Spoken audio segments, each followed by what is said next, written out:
보도록 하겠습니다.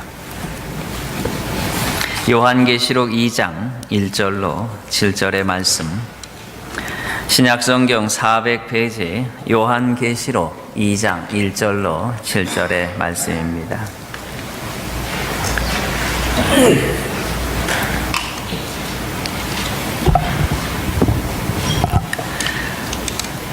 요한계시록 2장 1절로 7절의 말씀 같이 한 목소리로 같이 봉독하도록 하겠습니다. 시작.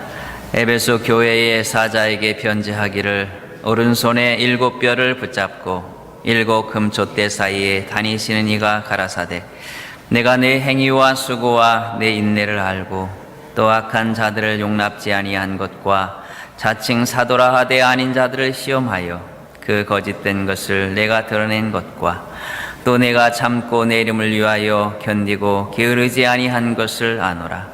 그러나 너를 책망할 것이 있나니 너의 처음 사랑을 버렸느니라. 그러므로 어디서 떨어진 것을 생각하고 회개하여 처음 행위를 가지라. 만일 그리하지 아니하고 회개치 아니하면 내가 네게 임하여 내 촛대를 그 자리에서 옮기리라. 오직 내게 이것이 있으니 내가 니골라 등의 행위를 미워하는도다. 나도 이것을 미워하노라. 귀 있는 자는 성령이 교회들에게 하시는 말씀을 들을지어다. 이기는 그에게는 내가 하나님의 낙원에 있는 생명나무의 과실을 주어 먹게 하리라. 아멘. 우리 잠깐 기도하겠습니다. 하나님 아버지, 감사합니다. 이 시간도 주의 백성들 하나님의 전으로 부르셔서 우리에게 주고자 하시는 하나님의 말씀들을 오늘도 들려주고자 하심에 감사합니다. 그러나 한 주간의 삶 속에 피곤하고 지쳐 우리의 마음과 우리의 귀가 하나님의 말씀을 듣기에 부족하오니 우리의 마음의 문을 활짝 열어 주시옵소서. 성령이 교회들에게 하시는 말씀을 들을지어다 말씀하셨습니다. 또한 듣는 자는 살아나리라 말씀하셨습니다. 오늘도 주의 말씀이 우리의 심령 깊은 곳에 들려지게 하여 주시옵소서. 하나님의 말씀이 능력으로 다가오게 하여 주시옵소서. 그래서 우리의 무너진 심령들이 말씀을 들을 때 다시 소생하게 하여 주시옵시고, 하나님 우리가 걷기도 하고 뛰기도 하는 주의 백성들이 되게 하여 주시옵소서. 부족한 자를 이 시간도 붙잡으시고 하나님의 말씀의 귀함과 능력을 드러내 주시옵시고, 우리 모두가 이 하나님의 말씀 앞에 엎드리는 귀한 시간 되게 하여 주시옵소서. 감사하옵고 예수님의 이름으로 기도하옵나이다. 아멘. 우리 서로 돌아보며 인사하겠습니다. 감사합니다. 사랑합니다. 인사하겠습니다.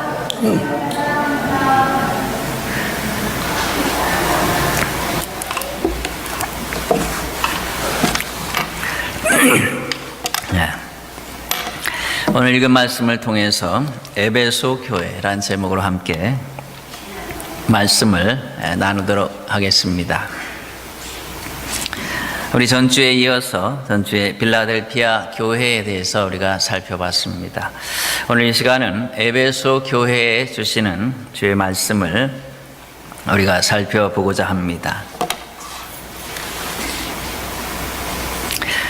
빌라델피아 교회는 칭찬만 받은 그러한 교회였습니다. 그러나 오늘 이 에베소 교회는 우리가 읽은 것과 같이 주님의 칭찬과 그리고 책망이 함께 있었던 그러한 교회입니다.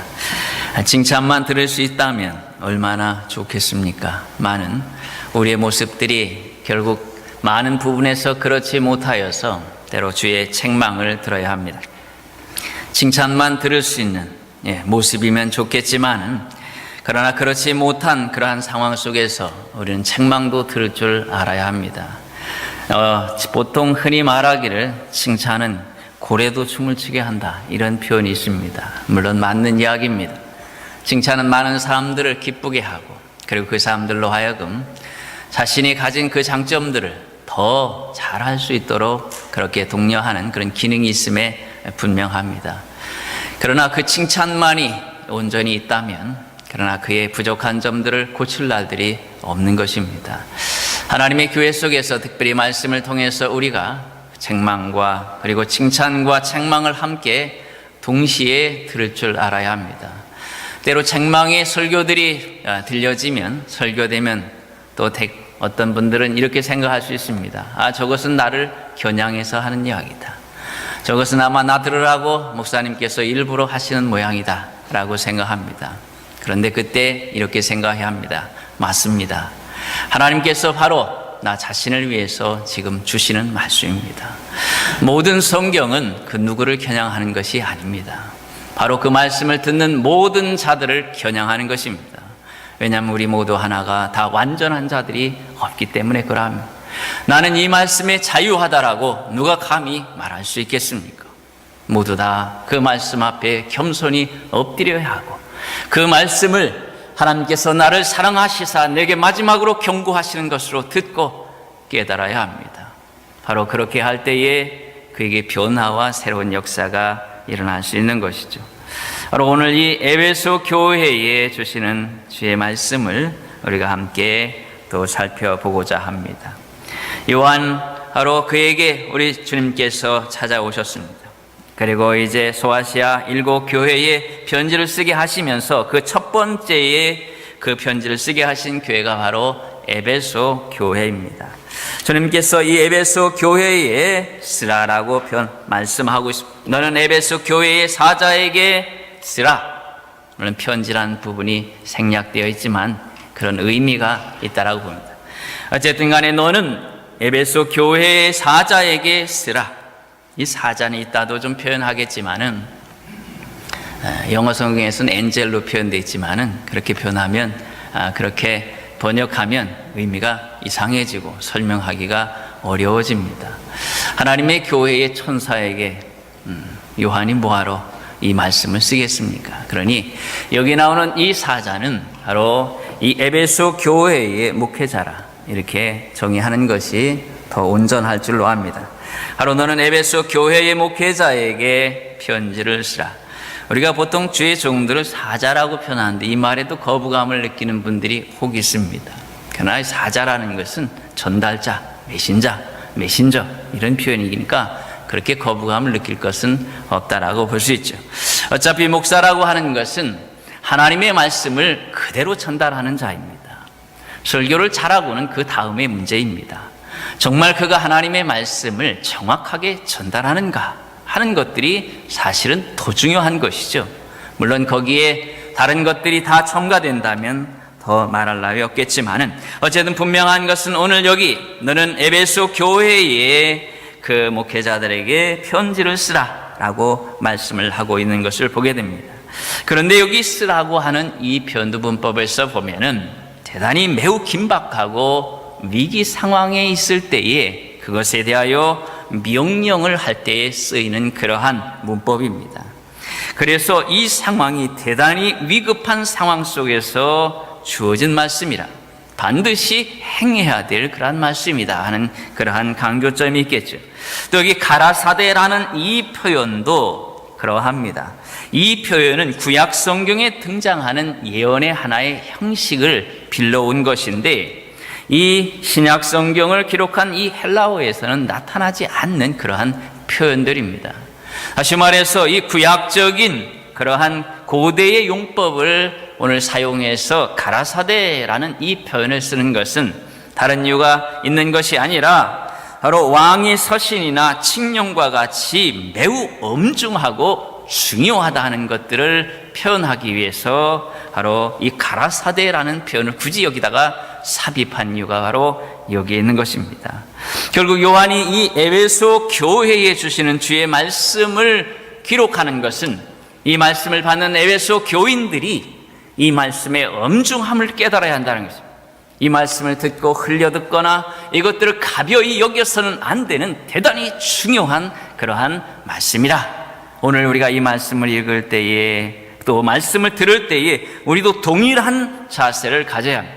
이것은 에베소 교회뿐만 아니라 하나님의 교회 모든 교회들에게 주시는 그러한 말씀들이기 때문에 우리가 이 말씀을 중요하고 그리고 엄중하게 들어야 될 이유가 있는 것입니다. 왜 그러냐 하면은 바로 이 7 교회가 지녀야 할 중요한 내용들을 담고 있기 때문에. 설교를 들을 때 여러분 잘 들어요. 저도 어디 가서 설교 들을 때 열심히 듣습니다. 어떤 전도사님이 하더라도 열심히 들어요. 주일학교 설교를 들을 때도 열심히 듣습니다.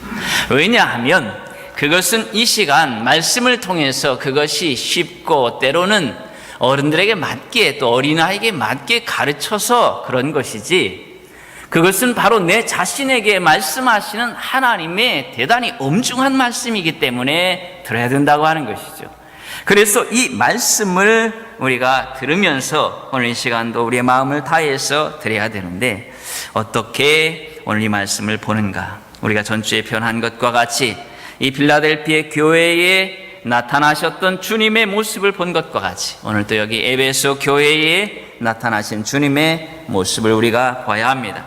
여기 보니까 그 오른손에 7뼈를 붙잡고 계시는 주님의 모습이 등장하고 있는 것을 보게 됩니다. 1절에 보니까 에베소 교회의 사자에게 편지하기를 오른손에 7뼈를 붙잡고 7 금촛대 사이에 다니시는 이가 가라사대라고 표현합니다.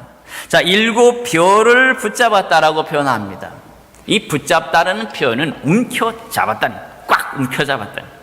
그리고 이 움켜잡은 그곳을 자신의 마음대로 움직이시는 영향력을 행사하고 있는 그 상태를 표현하는 것입니다. 자, 바로 우리 주님께서 찾아오셔서 7뼈를 붙잡으셨습니다. 그것은 7 교회의 그 목회자들을 움켜 붙잡은 것입니다. 그리고 그들을 통해서 하나님의 말씀과 하나님의 백성들을 인도하는 그 모든 것들을 친히 통치하시겠다는 것입니다. 하나님의 교회의 주의 종들을 붙잡으셨습니다. 그리고 그들을 지키셨고 그들을 통해서 하나님의 교회를 온전하게 인도하시기 위하여 그렇게 하신다라고 표현하고 있고, 또 7 금촛대 사이를 다니신다라고 표현하고 있습니다. 여기 다닌다는 이 표현도 지속적으로 왔다 갔다 하는 것을 표현합니다. 이쪽 저쪽 왔다 갔다 하는 것. 우리 주님께서 바로 이 7 교회로 상징되는 그 모든 교회들을 붙잡으시고 관심을 가지시고 계속해서 그 안을 다니신다는 것입니다. 그 안에서 통치하신다고 하는 것이죠. 하나님의 교회가 주님의 손에 붙잡혀 있음을 우리가 알아야 합니다. 주께서 이 교회를, 우리 온마을 장로 교회를 붙잡으셨습니다. 목회자를 붙잡으셨을 뿐만 아니라 이 교회의 모든 구성원들을 붙잡으시고 이 교회를 지키시고 보호하시고 인도하시는 것이죠. 누구도 교회를 손댈 수 없는, 누구도 함부로 할 수 없는 그분이 주인이시라는 말입니다. 내가 주인으로서 이 모든 것들을 통제하고 있다는 것입니다. 누구도 하나님의 교회를 통제할 수 없습니다. 누구도 하나님의 교회를 흔들 수 없습니다. 오직 그분만이 이 교회를 붙잡고 있고 그분만이 이 교회를 통치하는 분이시라고 하는 것입니다. 우리는 그분이 사용하는 그저 도구일 뿐입니다. 늘 그 자세를 잃지 아니하면 안 되는 것입니다. 어떤 분들은 너무 극단으로 갑니다. 어떤 분들은 교회로부터 너무나 멀어지고, 또 어떤 분들은 교회로부터 너무나 가까이 오면서 오히려 지나쳐서 이 교회가 내 교회라고 생각하는 사람들이 있습니다. 그래서 내가 통치하고 내가 다스리고 내가 지배해야 되고 내가 모든 것들을 감당해야 된다라고 생각합니다. 그러나 여러분들이요, 천하의 모세도 하나님께서 내려오라고 하실 때에 다 털고 내려온 것입니다. 그 가나안을 앞에 두고도 하나님은 그를 내려오라고 하셨습니다. 그럴 때에 그는 그 모든 것들을 털고 이 땅을 떠날 수밖에 없었다고 하는 것입니다. 오늘 이 순간 하나님께서 우리를 사용하시는 그것으로 만족하고 감사해야 합니다. 내일 하나님께서 다시 사용하실지 아니면 내려오라 하실지 모르는 것입니다. 그래서 오늘 우리에게 그것이 주어졌을 때에 참으로 감사하게도 하나님 오늘 내게 기회를 주셨습니다. 하나님께서 내려오라 하셨다면 내려올 수밖에 없었는데 오늘 내게 다시 기회를 주시니 얼마나 감사합니다. 모세 같은 그 놀라운 사람도 때로 하나님께서 내려오라고 말씀하시는데 나 같은 것을 오늘 또 세워주시니 감사합니다. 그렇지 않습니까? 얼마나 감사합니다. 우리가 하나님 앞에서 할 일들이 있고 할 사역들이 있다고 하는 것은 오늘 하나님께서 내게 주신 가장 큰 축복이라고 하는 것이죠. 그래서 오늘 우리는 주를 위하여 일할 수 있다는 그 자체만으로 감사해야 하는 것이죠. 그 자체만으로 감격해야 하고, 그것이 오늘 내게 하나님께서 주신 가장 큰 선물이요 축복인 것이요, 그것이 오늘 우리의 가장 행복한 이유가 되는 이유가 바로 거기에 있는 것이라고 하는 것이죠. 자, 그러면서 이제 우리의 행한 바를 알아오셨다라고 표현하고 있습니다.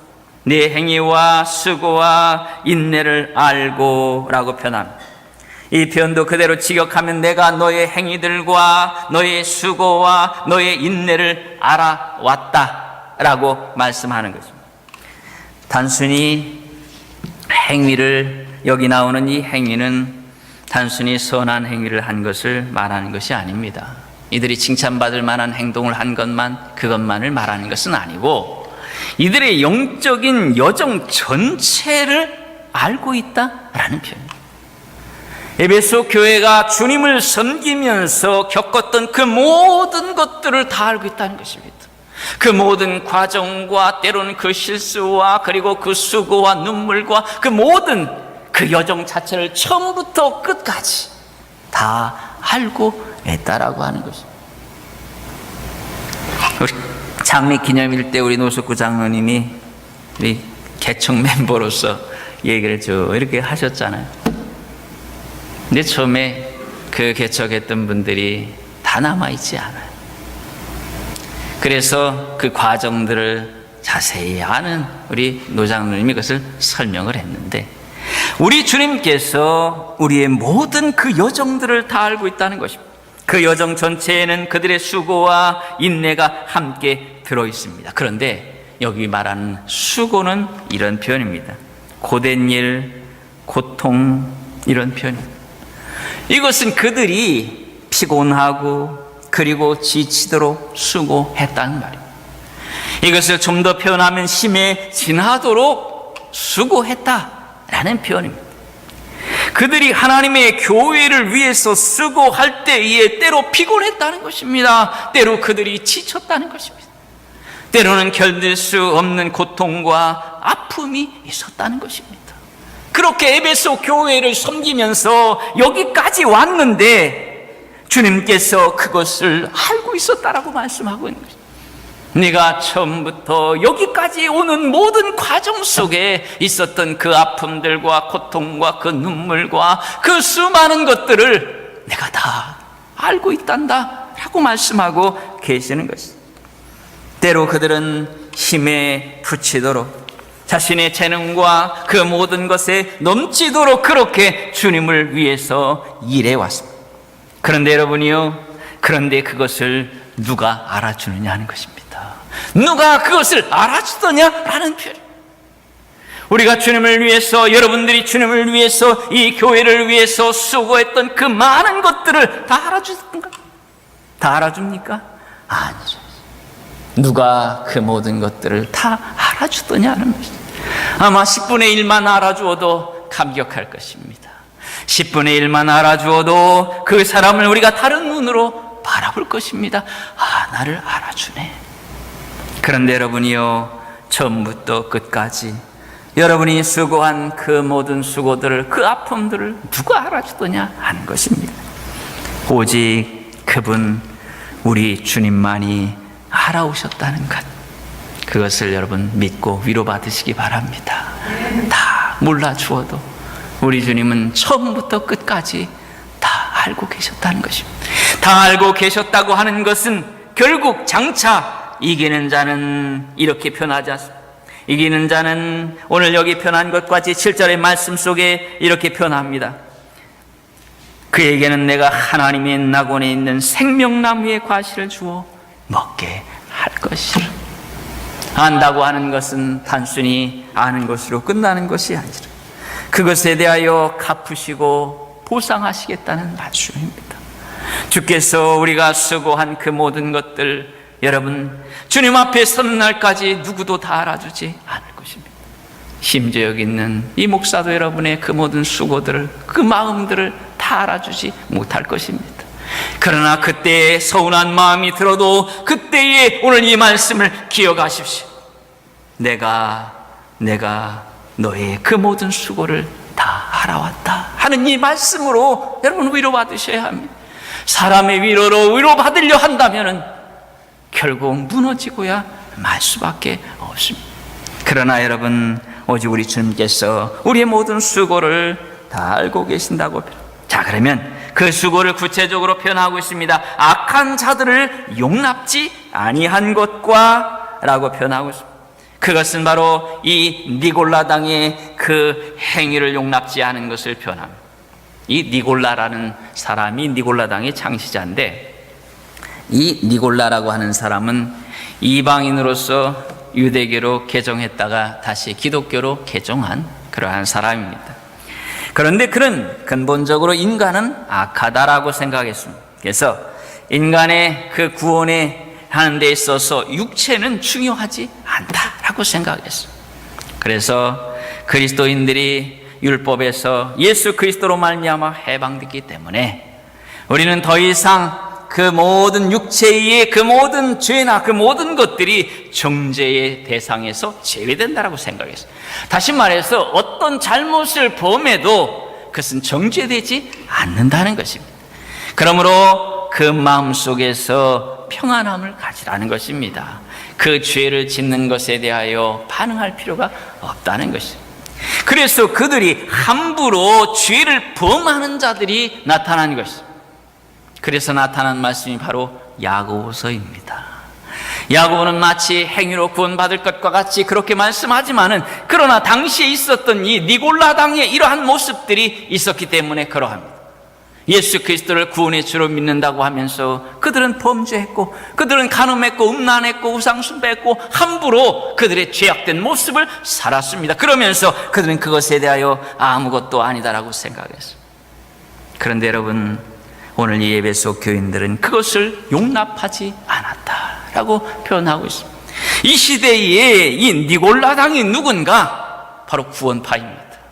이 구원파들, 권신찬, 박옥수, 하도 이름들이 오르내려서 아마 다, 이분들이 그 전했던 그러한 것은 무엇입니까? 구원을 받는 그 시간을 강조합니다. 너 언제 구원받았느냐? 시간이 언제냐고 물어보죠.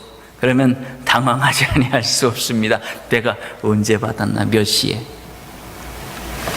그 시간을 강조하면서 그 특별한 경험이 있으면 이제는 어떠한 죄도 없다는 것입니다. 의로운 상태에 들어갔으므로 더 이상 죄의식을 느껴서는 안 된다는 것입니다.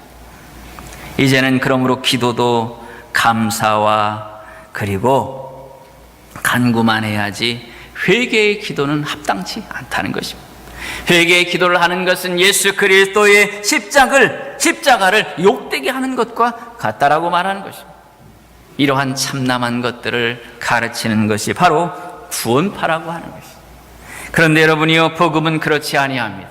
예수 그리스도로 말미암아 우리가 구원함을 받았습니다. 그러므로 이제 내 죄에 대하여 주님께서 십자가에 죽으셨어요. 사도 바울이 무엇을 말씀합니까? 우리의 구원의 과정들을 쭉 이야기하다가 이렇게 표현합니다. 그러므로 우리가 죄 가운데 거하리요? 이렇게. 그럴 수 없느니라 라고 말합니다. 그 죄 가운데서 우리를 구원하셨는데, 죄 때문에 우리 주님께서 십자가에 그렇게 비참하게 돌아가셨는데 어찌 우리가 그 죄를 범할 수 있느냐는 것입니다. 나를 살리기 위해서 내 죄 때문에 그분이 그렇게 처참하게 돌아가신 것을 아는 자들이 어찌 그 죄를 함부로 범할 수 있겠는가? 진정으로 복음은 우리를 죄로부터 결별하게 하는 것입니다. 그 죄는 그림자라도 가까이 하지 않는 것, 이것이 바로 진정한 복음을 깨달은 자의 모습이란 말이죠. 율법주의자들이 행동을 바로 하는 것이 아닙니다. 진정으로 복음을 깨달은 사람들이, 십자가의 그 은혜를 아는 자들이 죄로부터 자기를 결별하는 거죠. 바로 그렇게 그들은 이 약한 자들을 용납하지 아니했어. 그리고 두 번째, 자칭 사도라 하되 아닌 자들을 받아들이지 않았다라고 표현합니다. 이 에베소 교회에 사도라고 한 자칭 사도라 하는 자들이 있었어요. 그래서 그들은 잘못된 것들을 가르쳤습니다. 오늘 이 시대에도 사도와 같이 행세하는 사람들이 있어요. 내가 전하는 것이, 내가 말하는 것이, 내가 받은 것이 하나님께서 내게 말씀하셨다는 것입니다. 이것이 계시라는 것입니다. 이렇게 말하는 사람들이 있어요. 마치 성경을 목사가 읽고 해석하는 것과 같이 그런 권위로 그렇게 하나님의 말씀을 들먹이는 사람들이 있어요. 그런데 여러분이요, 사도는 그 자신의 사도됨을 입증하기 위해서 어찌했습니까? 안진뱅이를 향해서 이렇게 표합니다. 은과 금은 내게 없으나 내게 있는 것으로 내게 명하노니 일어나 걸으라. 그들은 주님께서 행하셨던 기적들을 그대로 행한 것입니다. 그래서 자신들이 전하는 말씀이 하나님의 말씀과 주님의 말씀과 동일한 권위를 가졌음을 입증한 것이라 말이죠. 오늘 이 시대에 많은 사람들이, 때로 많은 종들이, 하나님의 종들이, 그리고 그 모습을 본받아서 또 일반적인 많은 사람들이 마치 사도와 같이 행세하려고 합니다. 그러면 그는 입증해야 합니다. 자신의 말이 하나님께로 왔다는 사실을. 어떻게 입증하면 될까요? 사도와 같이 그렇게 행해야 합니다. 죽은 자를 살리고, 그리고 안진뱅이를 일으켜 세우고, 모든 것을 완벽하게 그렇게 하나님께서 역사하시는 그 기적을 많은 사람들 앞에서 보여야 할 것입니다. 베드로와 야고보와 요한은 많은 사람들이 보고 있는 성전 미문에서 안진뱅이를 일으켜 세운 것입니다.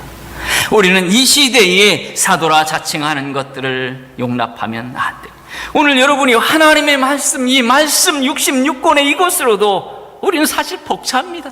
이것들을 다 알기도 더 벅차고, 그리고 이 말씀을 행하기도 벅찬데 완전하지도 않은 것에 우리의 모든 것들을 걸어버린다면, 그 훗날 주님 앞에 섰을 때에 나는 네가 얘기한 것을 말한 적이 없다라고 말하면 어찌하겠습니까?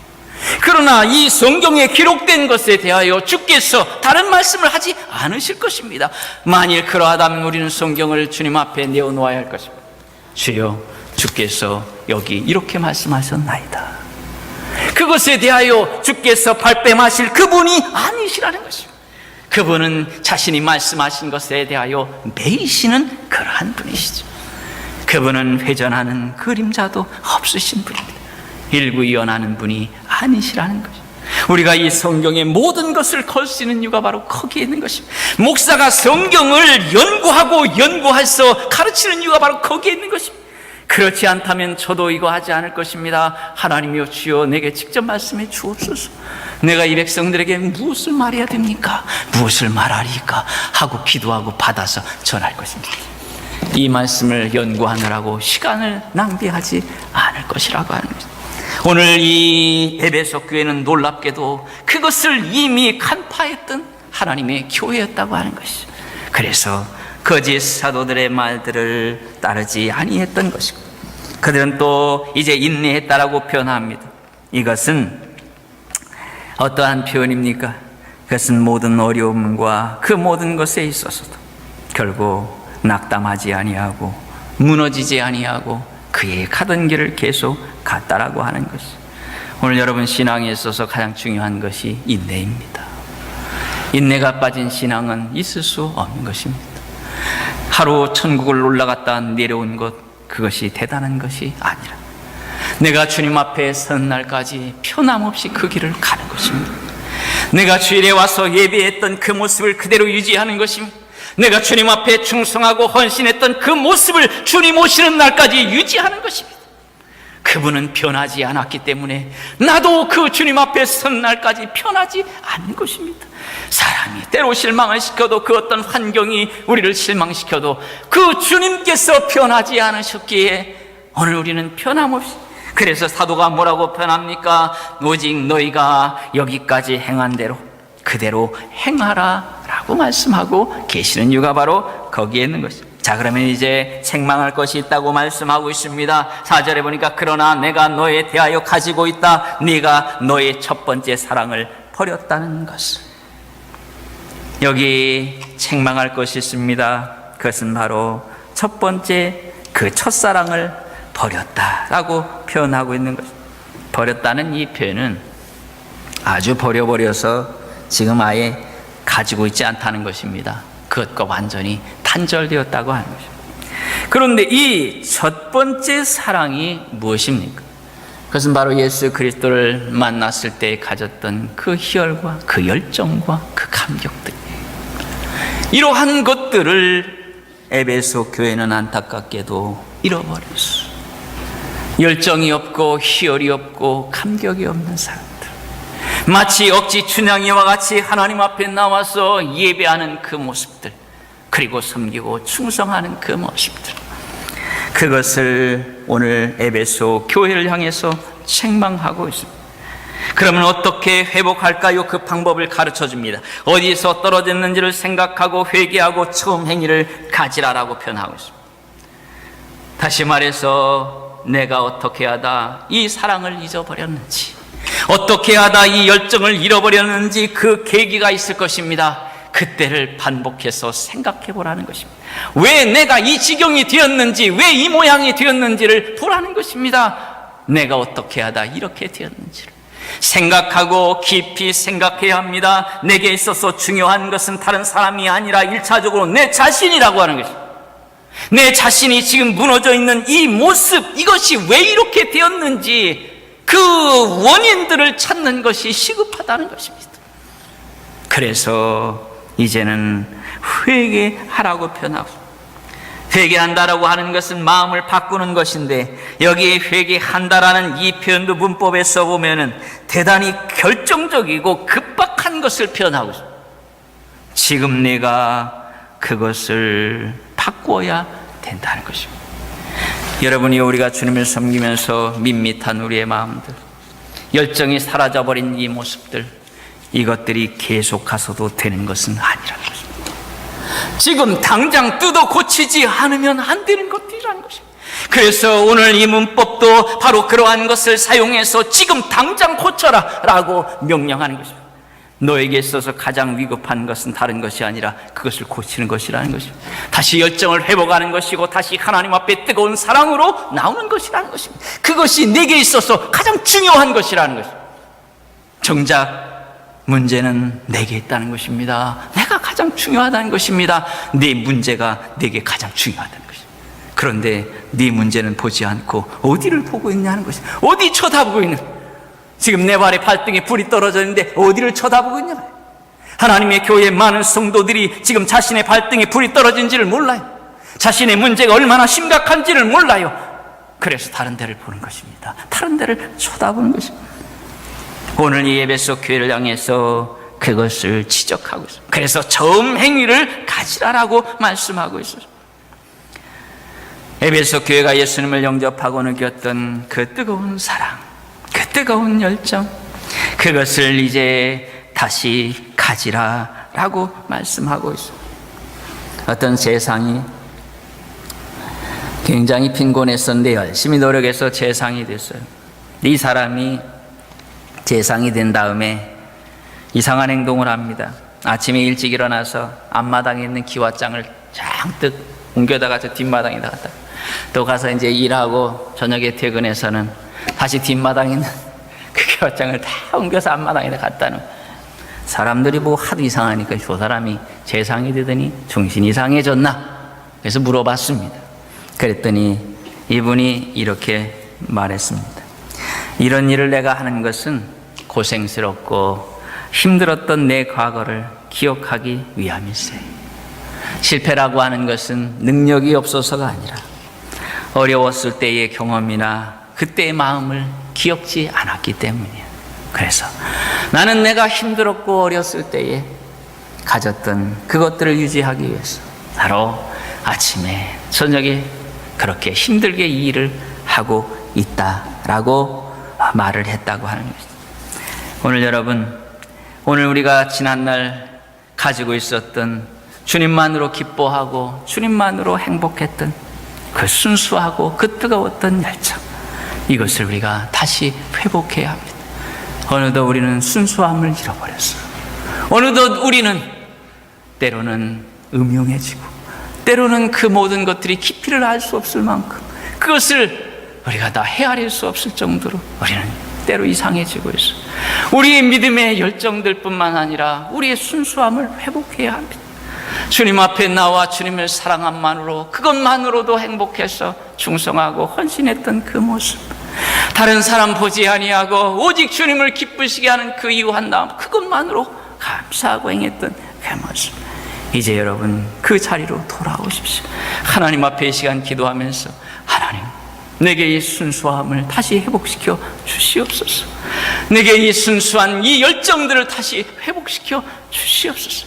오늘 그것이 오늘 이 에베소 교회와 우리 교회와 그리고 저와 여러분을 향해서 주시는 주님의 준엄한 명령인 줄로 믿습니다.